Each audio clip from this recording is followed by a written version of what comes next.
Skip பண்ணாதீங்க, பெரிய தப்பு. தினம் 300 ரூபாய் சம்பாதிக்க அரிய வாய்ப்பு. இன்ஸ்டாகிராம், Facebook பயன்படுத்த தெரிந்தால் போதும். Content post and content publishing மூலமா தினம் 300 ரூபாய் சம்பாதிக்கலாம். இந்த வேலை செய்ய 5 நிமிடம் போதும். Work training support, group communication support, all language customer live chat support, முக்கியமா சொந்தமா ஒரு பிசினஸ் ஸ்டார்ட் பண்ற அளவுக்கு உங்களால கற்றுக்கொள்ளவும் முடியும், சம்பாதிக்கவும் முடியும். இந்த வேலை வாய்ப்பு வழங்குவது 5 வருடத்திற்கு மேல ரன் ஆகிட்டு இருக்க நம்ம தமிழ்நாட்டு company school of business organisation private limited. மேலும் விவரங்களுக்கு டிஸ்கிரிப்ஷன்ல கொடுத்திருக்க நம்பருக்கு வாட்ஸ்அப் பண்ணுங்க. This video sponsored by SBO Digital Marketing. SBO Digital Marketing அப்படிங்கிறது ஒரு ஆன்லைன் பிளாட்ஃபார்ம் தான். Work from home.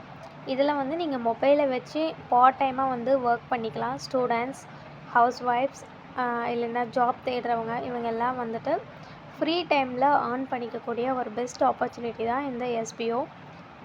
ஸோ வந்துட்டு இன்ட்ரெஸ்டட் பர்சன்ஸ் வந்து டெஸ்கிரிப்ஷனில் கொடுத்துருக்குற நம்பருக்கு வந்து கால் ஆர் மெசேஜ் பண்ணி உங்களோட நேம், குவாலிஃபிகேஷன்லாம் சென்ட் பண்ணி உங்களோட ஜாபை கெட் பண்ணிக்கோங்க.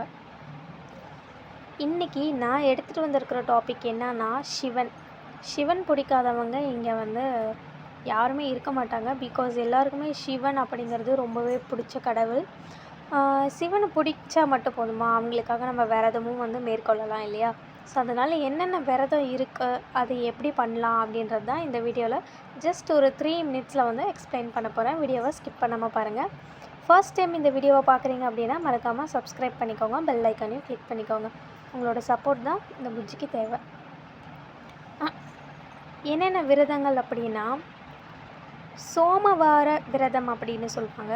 இதை திங்கக்கிழமை விரதம் அப்படின்னு இன்னொரு பேர் இருக்குது. மகா சிவராத்திரி விரதம், இது நம்மளுக்கு எல்லாருக்கும் மோஸ்ட் ஆஃப் தெரிஞ்சது. நிறைய பேர் கடைப்பிடிக்கக்கூடிய ஒரு விரதம் தான் இது. பிரதோஷ விரதம், திருவாதிரை விரதம், உமா மகேஸ்வரா விரதம், இந்த மாதிரி வந்து நிறைய விரதங்கள் வந்துட்டு இருக்குது. இந்த விரதங்கள்லாம் எப்படி பண்ணலாம் அப்படின்னா, எந்த விரதம் பண்ணும்போதும் வந்து நம்ம சீக்கிரமாக எந்திரிக்கணும். சீக்கிரமாக எந்திரிச்சிட்டு குளிச்சுட்டு சிவலிங்கம் இருக்கும் இல்லையா, அந்த சிவலிங்கத்துக்கு வில்வ இலைகள்னு சொல்லிட்டு இலைகள் இருக்கும். அந்த வில்வ இலைகளையும் தும்பை பூன்னு சொல்லிட்டு இருக்கும், அதையும் வந்து நம்ம சிவலிங்கத்துக்கு வந்து போடணும். போட்டு நெய் விளக்கை ஏற்றி மந்திரங்கள், சிவனுக்குன்னு சில பாடல்கள் மந்திரங்கள் இருக்கும் இல்லையா, ஸோ அந்த மந்திரங்களை சொல்லி வழிபட்டு வந்தால் தான் ரொம்பவே சிறப்பு அப்படின்னு சொல்லி சொல்கிறாங்க.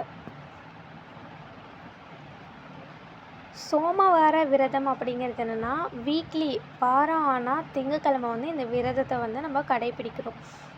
அது சீக்கிரமாக எழுந்திரிச்சு குளிச்சுட்டு சிவனை வந்து வழிபட்டால் நல்ல பலனை தரும்னு சொல்லி சொல்கிறாங்க. மகா சிவராத்திரி விரதம் அப்படிங்கிறது மாசி மாதத்தில் வரும். இந்த சிவராத்திரி அப்போ வந்து இந்த விரதத்தை வந்து நம்ம பண்ணணும். இது பண்ணும்போதும் வந்துட்டு நம்மளுக்கு நிறைய பலன்கள், நன்மைகள் வந்து நடக்கும். பிரதோஷ விரதம் அப்படிங்கிறது, பிரதோஷம்னு சொல்லிட்டு நம்மளுக்கு ஒரு டேட் வரும் இல்லையா, ஸோ பிரதோஷ காலத்தில் வந்து இந்த சிவனை வழிபட்டால் ரொம்பவே உகந்தது அப்படின்னு சொல்லி சொல்கிறாங்க.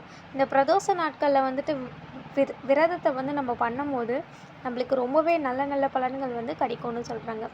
திருவாதிரை விரதம் அப்படின்னு சொல்லி சொல்கிறாங்க. இந்த விரதம் வந்து மார்கழி மாதத்தில் வரும். திருவாதிரை நன்னாள், அந்த ஒரு நல்ல நாளில் வந்துட்டு இந்த விரதத்தை வந்து நம்ம கடைப்பிடிக்கணும். உமா மகேஸ்வரா அப்படின்ற இந்த விரதம் வந்து கார்த்திகையில் வருது, அப்புறம் பௌர்ணமியில் வருது. அந்த விரதத்தை வந்து நம்ம அப்போ மேற்கொண்டால் நல்ல விஷயங்கள் நடக்கும். நம்ம விரதம் பண்ணும்போது என்னென்ன விஷயங்களை வந்து நம்ம கடைப்பிடிக்கணும் அப்படின்னா, ஃபர்ஸ்ட் விஷயம் சீக்கிரமாக எந்திரிக்கணும். அதிகாலையில் எந்திரிச்சு குளிக்கணும். இதுதான் முதல் விஷயம். வீட்டில் இருக்கிற பூஜை அறையில் சிவலிங்கத்திற்கு வந்து பூக்கள் வச்சுருப்பீங்க, வில்வ இலைகள் வச்சுருப்பீங்க. இது எல்லாமே வந்துட்டு நான் சொன்ன மாதிரி வில்வ இலைகள், இந்த தும்பைப்பூ, இதெல்லாம் வந்துட்டு நம்ம வந்து வீட்டில் இருக்கிற சிவனுக்கோ இல்லை சிவலிங்கத்துக்கோ வந்துட்டு இதெல்லாம் வந்து நம்ம போட்டு தான் வந்து சாமி கும்பிடணும்.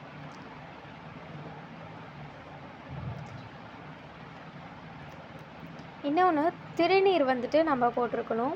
திருநீரை வந்து நம்ம நெத்தியில் போட்டுட்டு அதுக்கப்புறம் மந்திரங்களை சொல்லி தான் இந்த விரதத்தை வந்து நம்ம கடைப்பிடிக்கணும். கடவுளுக்கு என்ன படைக்கலாம் அப்படின்னு கேட்டிங்கன்னா, சர்க்கரை பொங்கல், பாயாசம், இந்த மாதிரி இனிப்பு வகைகள்லாம் வந்து நைவேத்தியமாக வந்துட்டு இதுக்கு செய்யலாம். முழுமையாக விரதத்தை கடைப்பிடிக்கணும்னு நினச்சிங்க அப்படின்னா தண்ணி மட்டும் குடிச்சிட்டு இந்த விரதத்தை வந்து கடைப்பிடிக்கலாம். இப்படி பண்ணக்குள்ளே உங்களுக்கு நிறைய நல்ல விஷயங்கள் நடக்கும். சிவபெருமான் வந்து உங்களுக்கு வந்து அருள் புரிவாங்க அப்படின்னு சொல்லியிருக்காங்க. இந்த வீடியோ உங்களுக்கு பிடிச்சிருந்துச்சுன்னா மறக்காமல் சப்ஸ்கிரைப் பண்ணிக்கோங்க.